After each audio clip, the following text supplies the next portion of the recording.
तब विश्वामित्र जी सुनाते हैं, हे राघव, दशग्रीव रावण का नाम तो सुना ही होगा, जिस रावण ने सारे संसार में आतंक मचाया है और उसका निरंतर एक ही प्रयास रहता कि कैसे ऋषि मुनियों को कष्ट दिया जाए।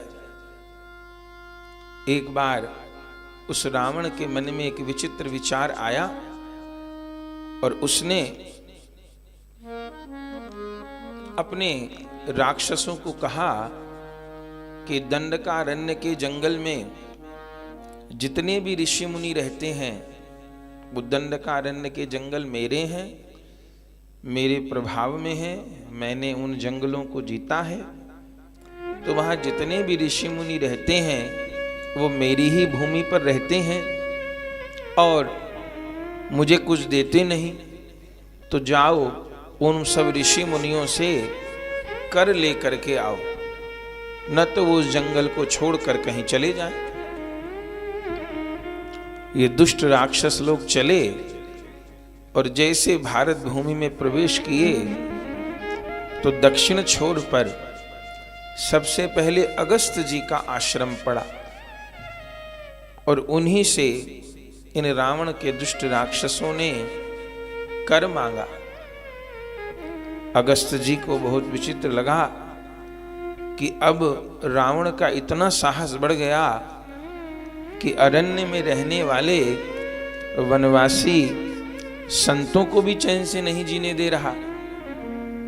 तब अगस्त जी ने रावण के उद्धार का, अंत का संकल्प कर लिया और उस समय उन राक्षसों को कहा, देखो हम लोग तो वन में रहने वाले हैं, अकिंचन हैं, कोई सुख संपत्ति लेके रहते नहीं, तुम बार बार कर लेने आओगे, हम एक बार में ही इतना दे देते हैं कि दोबारा लेने की आवश्यकता न पड़े।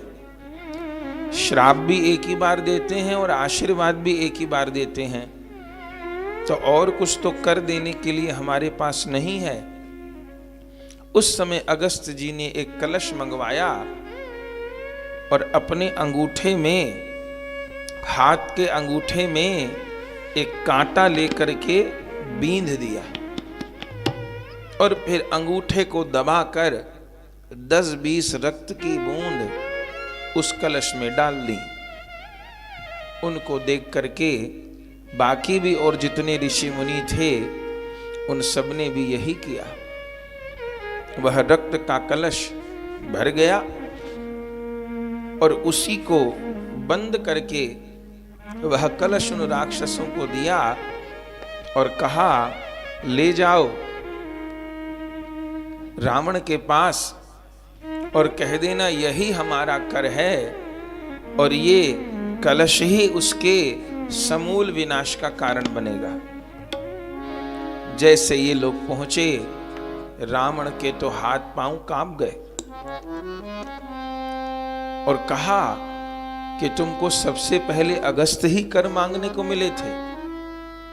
राक्षसों ने कहा, आपने तो नहीं कहा था कि अगस्त जी से कर नहीं मांगना, सबसे पहले वही मिले तो हमने उनसे ही मांगा। बोले, अगस्त तो कितने तेजस्वी महात्मा हैं और कहा है ये कलश मेरे विनाश का कारण होगा, क्या किया जाए? किसी ने कहा इस कलश को समुद्र में फिकवा दो। रावण ने कहा, नहीं, समुद्र में तो इतने जलचर जीव हैं, मैं समुद्र के बीच ही रहता हूं, ये जलचर जीव मेरा अनिष्ट कर सकते हैं, तो क्या किया जाए? बहुत विचार किया। तब राक्षसों ने कहा, हम इस कलश को लंका से बहुत दूर, दक्षिण में लंका है, और हम लंका से बहुत दूर कहीं पूर्व दिशा में इस कलश को निर्जन में गाड़ आएंगे। जमीन में जो वस्तु गाड़ दी जाती है वो नष्ट हो जाती है, आपका कुछ भी अनिष्ट नहीं होगा। ये लोग कलश लेकर के चले और सुदूर पूर्वी छोर पर, पूर्वी दिशा में निर्जन देख करके उस कलश को पृथ्वी के नीचे गाड़ दिया। ये तो आ गए, रावण निश्चिंत हो गया, पर राक्षसों को नहीं पता था ये जिस जंगल में उस कलश को गाड़ करके आए थे वो स्थान जनक जी की राज्य की सीमा में आता था। और जैसे वह संतों के रक्त का कलश वहां भूमि में गाड़ा गया, क्या प्रभाव पड़ा कि उस पूरे क्षेत्र में अकाल हो गया। और इतना भयानक अकाल पड़ा, ग्रंथों में लिखा है कि 12 वर्ष तक एक बूंद जल की वर्षा नहीं हुई। आदमी कहता है कि मैं पैसे से सब कुछ कर सकता हूं। आज भी आप विचारेंगे तो सृष्टि को भगवान ही चला रहे हैं। अभी सूर्य ना निकले, महीना 2 महीना सूर्य न निकले, ये जितने ऊर्जा के स्रोत हैं पूरे विश्व में सब समाप्त हो जाएंगे। अभी कुछ दिन चंद्रमा न निकले तो जितनी वनस्पति भोजन हम सब करते हैं उनमें कोई शक्ति नहीं रहेगी। अरे वर्षा न हो, किसी एक सीजन में जितनी वर्षा होनी चाहिए उतनी नहीं होती तो उसी साल सूखा घोषित हो जाता है। 2-4 बरस वर्षा न हो, ये जितने विश्व में जल के स्रोत हैं वो सूख जाएंगे। और कहीं प्राण वायु की कमी हो जाए, ऑक्सीजन की कमी हो जाए, तब तो 2-4 महीने और 2-4 दिन भी नहीं, 2-4 क्षण में ही सबको सब कुछ पता चल जाएगा। तो भले कितनी किसी ने उन्नति कर ली हो, आप देखेंगे तो आज भी सृष्टि को प्रभु ही चला रहे हैं। तो उस कलश के गाड़ने का प्रभाव यह हुआ कि जनक जी के राज्य में महान अकाल पड़ गया। जब तक अन्न धन के भंडार थे खोल दिए जनक जी ने, किसी तरह प्रजा का पालन होता रहा, लेकिन कितना किसके पास भंडार होगा, सब समाप्त हो गया। लोग जल के बिना तड़प तड़प कर मरने लगे। तब जनक जी को चिंता हुई। जनक जी ने श्री याज्ञवल्क्य जी महाराज को बुलाया और पूछा, आप त्रिकालज्ञ हैं, बताइए मेरे कौन से पाप उदय हो गए, मेरा कैसा दुर्भाग्य उदय हो गया है। क्योंकि कहा गया है राजा के पाप ही प्रजा को भोगने पड़ते हैं, राजा का किया हुआ पाप प्रजा को भोगना पड़ता है। तो मेरा ऐसा कौन सा पाप उदय हो गया कि प्रजा कष्ट पा रही है, अकाल पड़ गया। याज्ञवल्क्य जी तो त्रिकालज्ञ, नेत्र बंद करके ध्यान किया और श्री जनक जी को कहा, आपका भाग्य अस्त नहीं हो रहा, आपके तो भाग्योदय का समय आ गया है। बोले किस प्रकार? बोले आपका भाग्योदय होने वाला है, भाग्य अस्त नहीं।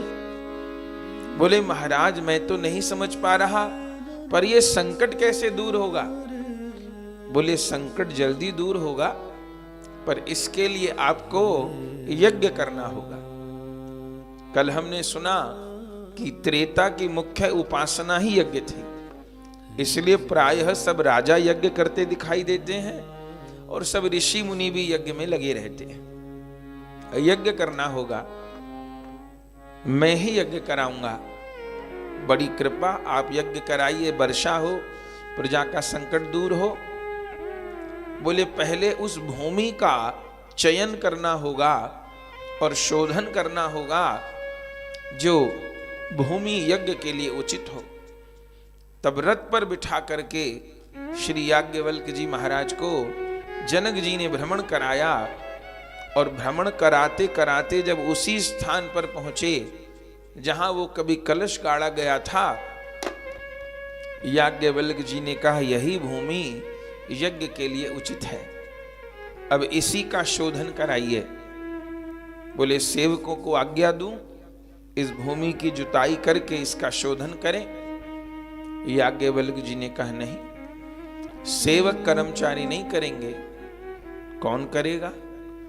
बोले सोने का हल बनवाओ और उस सोने के हल में बैल के स्थान पर आप दोनों राजा रानी लगो, अपने कंधे पर हल की मूठ को उठाओ और फिर इस भूमि का शोधन करो, तब यज्ञ के लिए तैयार ये भूमि होगी।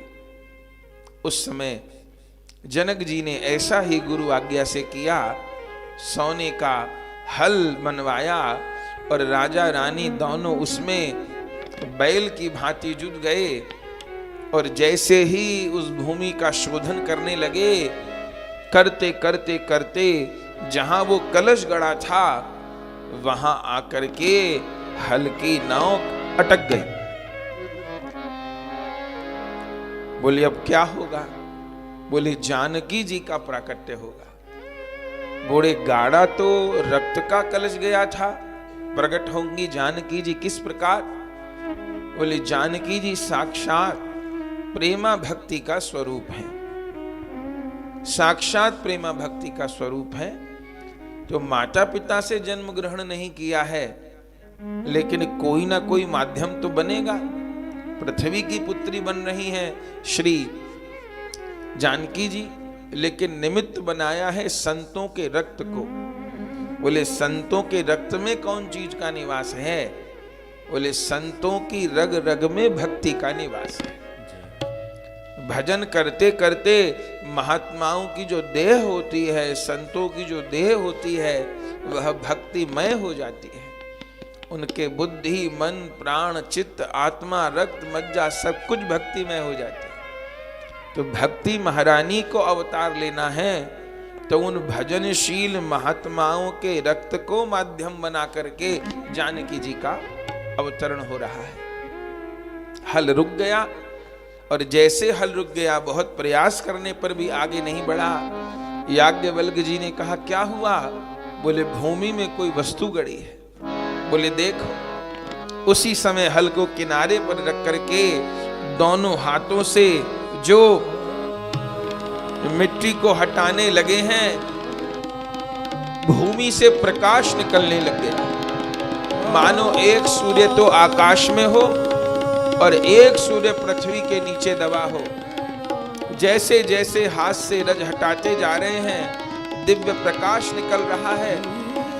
रज को हटाते हटाते एक दिव्य मंजुषा पृथ्वी में दिखाई दी है और जैसे उस मंजुषा को, पेटी को खोला है तो क्या देखा?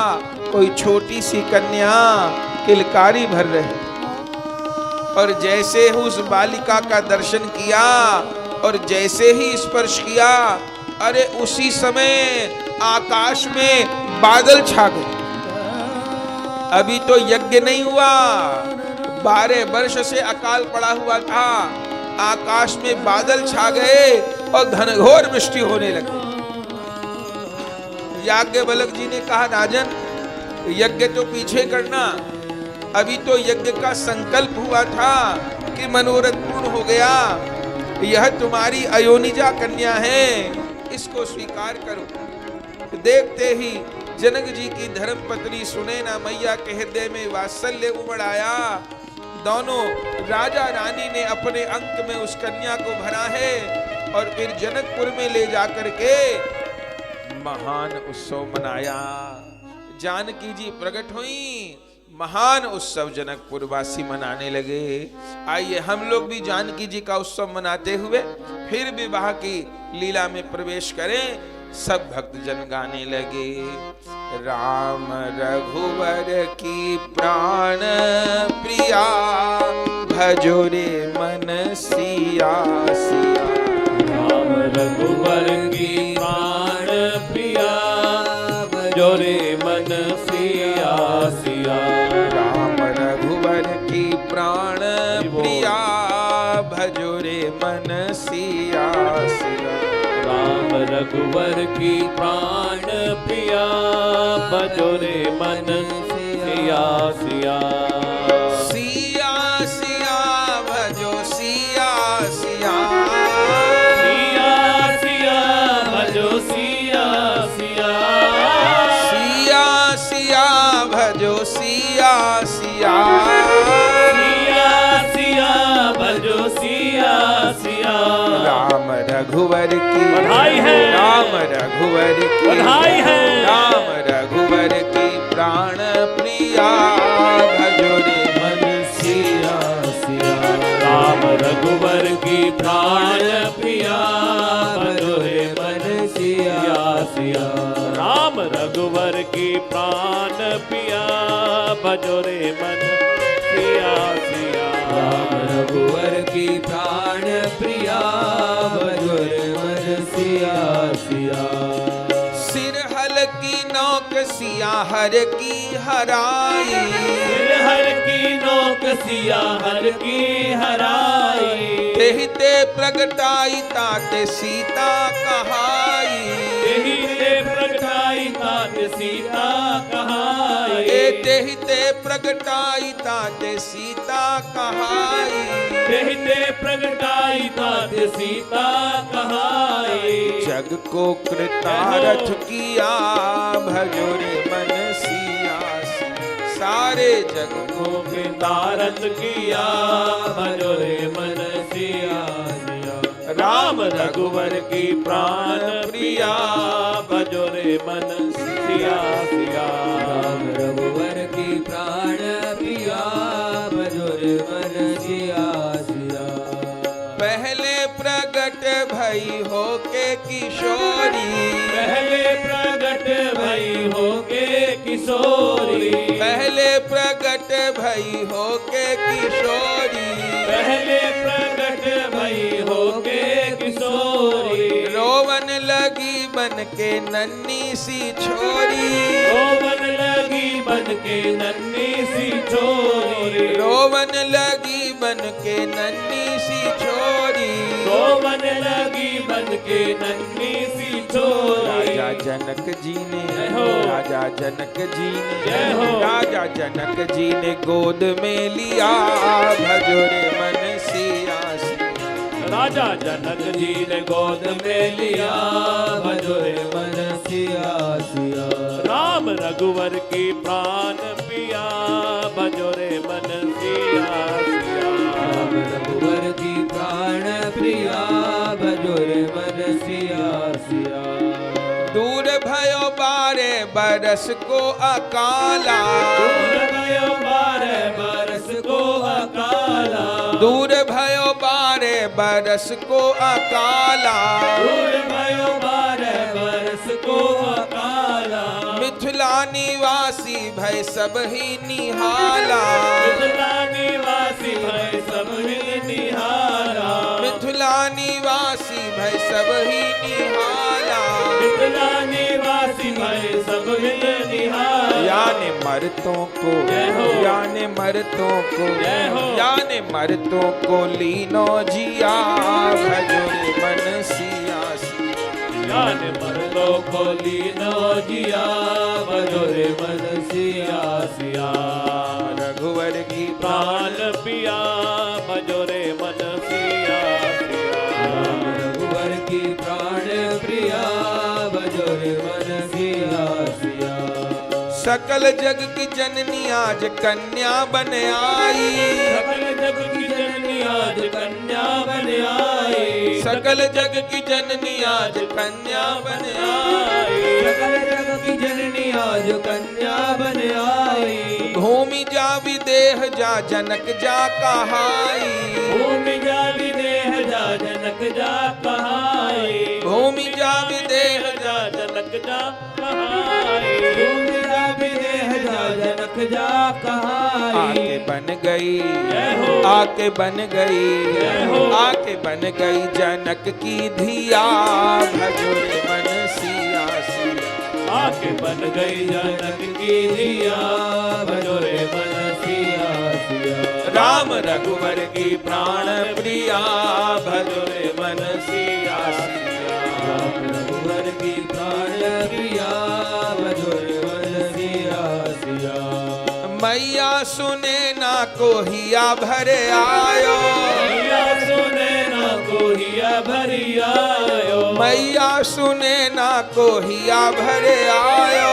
मैया सुने ना कोहिया भरी आयो, गोद में उठाए दूध लली को पिवायो, गोद में उठाए दूध लली को पिवायो, ए गोद में उठाए दूध लली को पिवायो। गोद में उठाए दूध लली को पिवायो। प्राण तन मन धन जय हो। प्राण तन मन धन जय हो। प्राण तन मन धन सर्वस दिया भजो रे मन सिया सिया। प्राण तन मन धन सर्वस दिया भजो रे मन सिया सिया। राम रघुवर की प्राण पिया भजो रे मन सिया सिया। रघुवर की प्राण प्रिया भजो रे मन सिया सिया। करुणामयी के भरे करुणा से नैना, करुणामयी के भरे करुणा से नैना, करुणामयी के भरे करुणा से नैना, करुणामयी के भरे करुणा से नैना, करुणा से सनिया के अमृत से बहना, करुणा से सनेया के अमृत से बहना, करुणा से सनिया के अमृत से बहना। करुणा से सनेया के अमृत से बहना। या को करुणा से जय हो। या को करुणा से जय हो। या को करुणा से पूरित हिया भजो रे मन सिया सिया। या को करुणा से पूरित हिया भजो रे मन सिया सिया।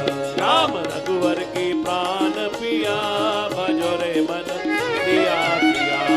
रघुवर की प्राण प्रिया भजो रे मन सिया सिया। पहुना के पथ में पलक पावड़े बिछाए, पहुना के पथ में पलक पावड़े बिछाए, पहुना के पथ में पलक पावड़े बिछाए। पहुना के पथ में पलक पावड़े बिछाए। नारायण नेह निधि आशा लगाए, नारायण नेह निधि आशा लगाए, नारायण नेह निधि आशा लगाए। नारायण नेह निधि आशा लगाए। कब आवे जय हो। कब आवे जय हो। कब आवे पुरुषोत्तम पिया भजो रे मन सिया सिया। कब आवे पुरुषोत्तम पिया भजो रे मन सिया सिया। कब आवे पुरुषोत्तम पिया भजो रे मन सिया सिया। आवे पुरुषोत्तम पिया भजो रे मन सिया सिया। आहा सिया सिया भजो सिया सिया। सिया सिया भजो सिया सिया। सिया सिया भजो सिया सिया। सिया सिया भजो सिया सिया। राम रघुवर की जय हो। राम रघुवर की जय हो। राम रघुवर की प्राण पिया भजो रे मन सिया सिया। राम रघुवर की प्राण प्रिया भजो रे मन सिया सिया। राम रघुवर की प्राण पिया भजो रे मन सिया सिया। राम रघुवर की प्राण प्रिया भजो रे मन सिया सिया। भजो रे मन सिया सिया। भजो रे मन सिया सिया। भजो रे मन सिया सिया। भजो रे मन सिया सिया। भजो रे मन सिया सिया। भजो रे मन सिया सिया। भजो रे मन सिया सिया। भजो रे मन सिया सिया। कहिए श्री जनक दुलारी की जय हो। सिया सुकुमारी की जय हो। आनंद हो गया। तो जानकी जी का प्राकट्य हुआ।